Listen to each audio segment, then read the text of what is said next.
A ver, Torá, Talmud y Zohar. Seguro que estos nombres nos suenan. Son, sin duda, tres textos clave, vamos, fundamentales del judaísmo.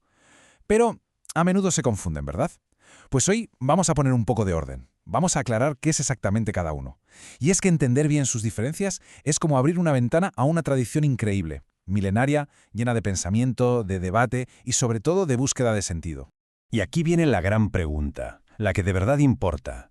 ¿Cómo puede ser? ¿Cómo es posible que unos textos escritos hace siglos, incluso milenios, sigan siendo hoy, en pleno siglo XXI, una guía, una fuente viva de inspiración ética, legal y hasta espiritual? Bueno, pues eso es justo lo que vamos a intentar descubrir.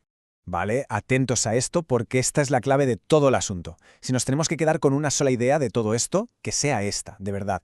La Torá es el qué, nos dice qué hay que hacer, cuáles son los mandamientos. Luego el Talmud es el cómo, nos explica cómo aplicar esas leyes en el día a día con todas sus complejidades. Y finalmente, el Zohar es el por qué, se mete en el significado más profundo que hay detrás de todo. ¿Qué, cómo y por qué? ¿Parece sencillo, a que sí? Pues venga, vamos a profundizar un poco más.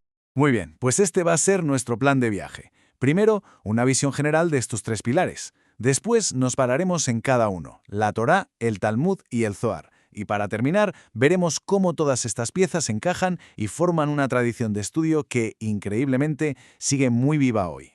Empezamos, como tiene que ser, por el principio de todo, por la base, la Torá, el qué, la instrucción fundamental. A la Torá también se la conoce como el Pentateuco, ¿eh? Son los 5 primeros libros de la Biblia hebrea: Génesis, Éxodo, Levítico, Números y Deuteronomio. La tradición cuenta que aquí está la revelación directa de Dios a Moisés, allí en el monte Sinaí. O sea, estamos hablando del texto fundacional, de la ley escrita en estado puro, la roca sobre la que se construye todo lo demás. Claro, tener una ley escrita hace, ¿qué?, 3000 años, está muy bien, pero hay que interpretarla para poder aplicarla hoy, obviamente. Y justo ahí, en ese cómo, es donde entra en juego el Talmud. Y créanme, es un universo absolutamente fascinante.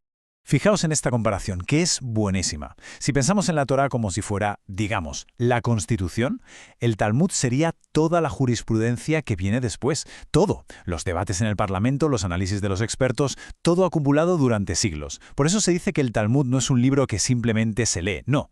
Es una conversación en la que tienes que participar. Es el registro vivo de cómo generaciones y generaciones de sabios se las han ingeniado para aplicar los grandes principios de la Torá a los problemas reales de la gente. Y aquí viene algo que me parece increíble, la forma en que se estudia. El método se llama Gebruta, que viene a significar algo así como compañerismo. La idea es simple: 2 personas, un texto y a debatir sin parar. Se cuestionan todo, se desafían el uno al otro, buscan las grietas en el razonamiento del compañero. Pero ojo, el objetivo no es ganar la discusión, para nada. El objetivo es que los dos, juntos, lleguen a una comprensión más profunda. Es literalmente un gimnasio para la mente. Y para que nos hagamos una idea de la escala de la que estamos hablando, hay un programa mundial que se llama Daf Yomi, que significa la página diaria. Pues bien, la gente que lo sigue estudia una página cada día. ¿Sabéis cuánto se tarda en terminar todo el Talmud a ese ritmo? 7 años y medio. 7 años y medio. Es una obra absolutamente monumental, un verdadero océano de sabiduría. Pero cuidado, que nadie piense que esto es solo teoría abstracta o discusiones de sabios en una torre de marfil. ¿Qué va? El Talmud se mete de lleno en los dilemas más complicados de la vida real. Y para que se vea claro, vamos a analizar un ejemplo clásico que ilustra a la perfección cómo funciona este método. Imaginemos la escena. Es tremenda. 2 personas, perdidas en mitad del desierto, y solo tienen una jarra de agua. El agua es suficiente para que uno sobreviva, pero si la comparten, los 2 mueren. Una decisión de vida o muerte, literalmente. ¿Qué se hace en un caso así? ¿Qué es lo correcto? ¿Qué dice la ley? Pues la primera opinión que se registra en el debate es la de un sabio, Ben Patura, y su argumento apela directamente a la solidaridad. Él decía: es mejor que beban los 2 y mueran los 2 a que uno tenga que ver la muerte de su compañero. Es un argumento con una fuerza emocional brutal, ¿no? La idea de que nadie debería tener que sobrevivir viendo morir a su amigo. Mejor compartir el mismo destino. Pero entonces aparece en escena Rabí Akiva, una de las figuras más grandes del Talmud, y le da la vuelta al argumento con una lógica completamente distinta.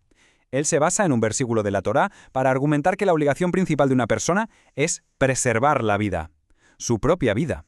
Por tanto, el que tiene el agua tiene la responsabilidad de conservarla. Y esto es clave, no lo plantea como egoísmo, sino como una obligación. La obligación de vivir, Y al final es esta resolución la que se convierte en ley. El dueño del agua debe beber para sobrevivir.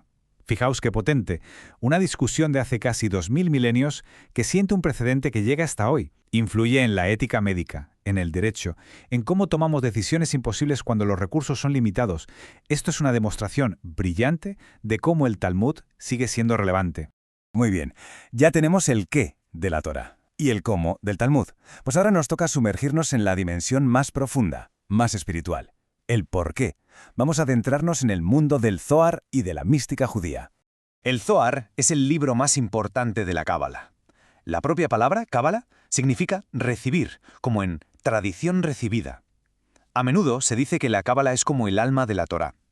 Aquí el objetivo ya no es la ley práctica. No, aquí se busca algo mucho más profundo, entender la naturaleza misma de Dios, cómo está estructurado el universo, descubrir el significado oculto que hay detrás de cada palabra y cada mandamiento. Y el Zohar explora unos conceptos que son fascinantes. Por ejemplo, habla de las 10 sefirot. ¿Qué son? Pues imaginemos que son como los distintos colores que aparecen cuando la luz divina pasa por un prisma: la sabiduría, la misericordia, la justicia. O la gematria, un método que le da un valor numérico a cada letra hebrea. Así se buscan conexiones ocultas. Un ejemplo muy famoso: la palabra hebrea para amor, ahavá, y la palabra para uno, ejad, suman exactamente el mismo número. Esto sugiere una conexión mística increíble entre el amor y la unidad. Es una manera de leer la Torá no como un código legal, sino como un mapa del cosmos. Bueno, pues ya hemos visto las 3 grandes piezas del puzzle por separado. Ahora llega el momento clave: ver cómo encajan todas, cómo se integran para formar un único sistema que tiene todo el sentido. Esta frase es el resumen perfecto de todo lo que hemos hablado. Es que lo clava. La Torá dice qué hacer, el Talmud explica cómo hacerlo, y el Zohar desvela el porqué, el significado místico que hay detrás.